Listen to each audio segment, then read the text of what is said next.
Olá e seja bem-vindo. A Polícia Federal de Flávio Dino e o Ministério Público estão em pé de guerra. E o pivô dessa disputa é a delação premiada de Mauro Cid. E a tensão aumentou ainda mais depois que o subprocurador-geral da República, Carlos Frederico Santos, afirmou à revista Veja que o depoimento de Cid é fraco. Santos também solicitou a realização de novas diligências para desvendar a questão de supostos crimes contra a democracia. Para os investigadores da Polícia de Dino, o Ministério Público está reagindo por não ter participado da elaboração do acordo de delação premiada, como prevê a lei. E veja esse absurdo. Se não houver denúncia contra Bolsonaro por parte do Ministério Público, os procuradores serão processados por prevaricação, no caso da delação de Mauro Cid.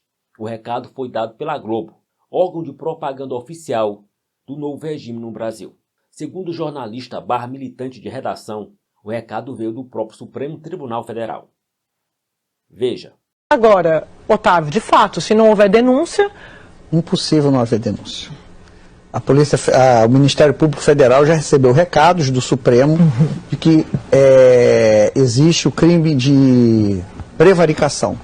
E que no caso do Cid, se eles insistirem nessa briga, eles podem tomar um processo de prevaricação no meio da cara. Eles também, o MP. Público, o MP. Ou faz o que o regime quer, ou sofrerão os rigores da lei. Isso é gravíssimo.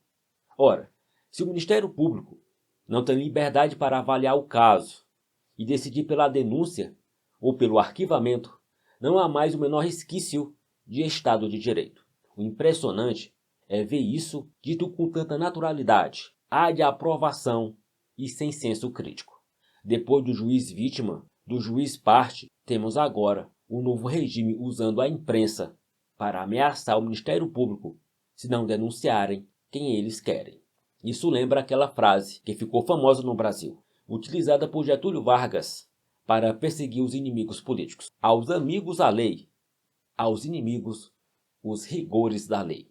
E por falar em lei, a proposta de emenda à Constituição, que permite ao Congresso Nacional derrubar decisões do Supremo Tribunal Federal, começou a tramitar na Câmara dos Deputados, após receber a assinatura de 175 parlamentares, 4 a mais do que o necessário para que o texto pudesse ser protocolado.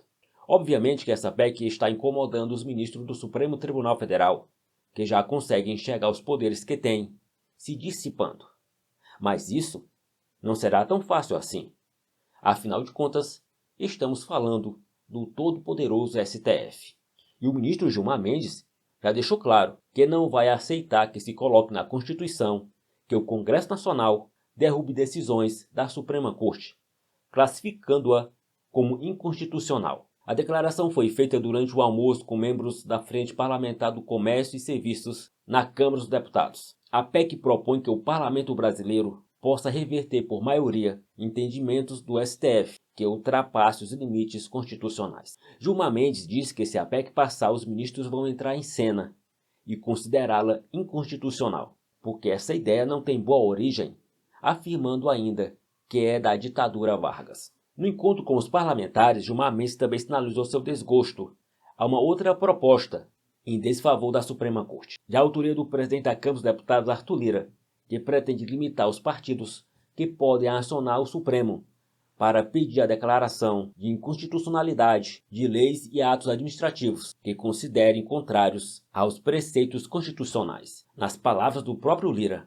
a ideia é subir o sarrafo para impedir que partidos pequenos possam modificar a vontade da maioria. Em resposta, Gilmar Mendes afirmou que a judicialização de propostas discutidas pelo Legislativo é um problema político causado pelos próprios parlamentares, mas sem gerar necessariamente nenhum efeito negativo.